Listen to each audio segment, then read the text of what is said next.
Hi there, my name's Carl Britton. I'm Executive Member for Financial Sustainability at East Herts District Council.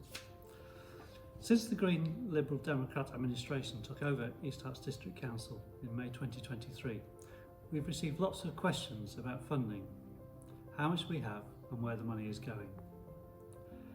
We are committed to being as transparent as possible, and so this short video is designed to give you some information about our finances, and more details can be found on the website.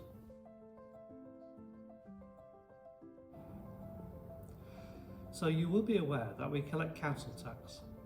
However, as the District Council, we only keep around 9% of the total amount collected.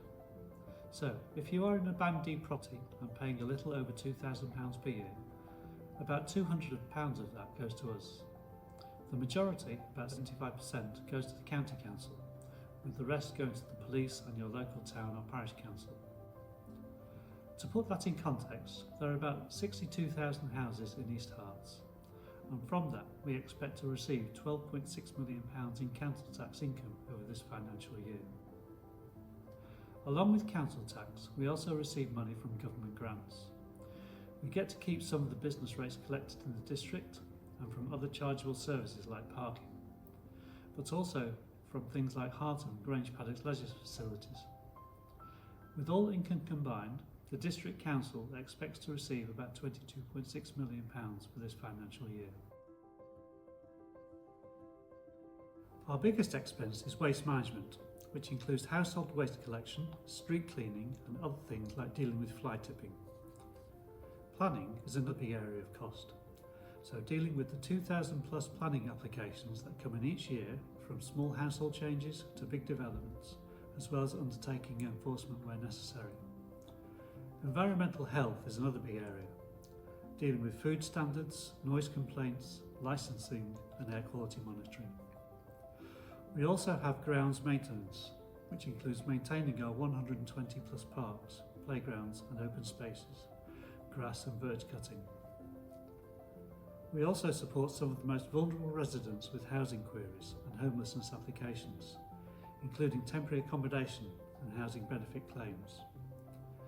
For this financial year, the cost of all the provisions combined is budgeted to be £22.9 million.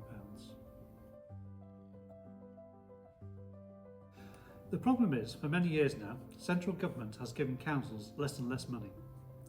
They've also limited how much councils can increase council tax by. In the last few years, where we have seen significant inflation, not just on everyday items that you buy from the supermarket, but also on general costs, we have had to absorb these as best as possible. The combination of downward pressure on income against increased costs means that in real terms the District Council now has 40% less income than it did 10 years ago. We also have another local problem, and that is the cost of interest on borrowing. The previous administration had an ambitious programme of spending on big ticket projects, including the Beam Theatre, Grange Paddocks and Harton Leisure Centre. All great facilities for the local community, but back when these projects were started, interest rates on the loans used to fund them were less than 0.5%. When the Green and Liberal Democrat administration took over, this had risen to 5%. And we are now in the position of having to find £3 million of interest payments for this year. It is worth pointing out that East Herts are not alone in this regard. Nationally, many councils are financially stretched, and some councils have had to declare bankruptcy as a result. Fortunately, we are not yet in that position. However, we do need to make some significant decisions on raising income and generating savings.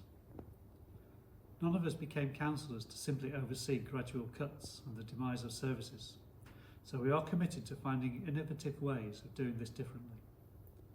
But in the end, until councils have certainty of funding, it is difficult to really plan meaningfully for the longer term. The council will look to set its budget for the next financial year in the coming months, and more details on the specific proposals will be shared shortly. In the meantime, I hope this video and our webpage has provided some useful context.